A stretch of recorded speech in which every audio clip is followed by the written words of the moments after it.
Hey guys, this is how to fix Hinge app not working. So guys, watch till the end as I discuss multiple solutions, and for Apple users, I will show a step-by-step guide on the left side. So for solution, just simply go to the Google Play Store and tap on search at the bottom and go for the top and search for the Hinge application, guys.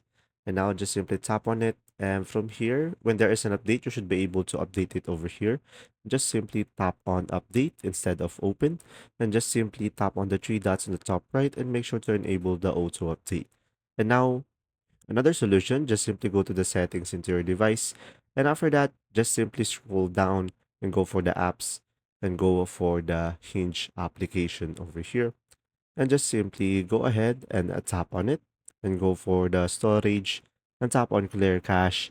And after that, just simply tap on clear data and tap on OK. You should be able to fix the issue.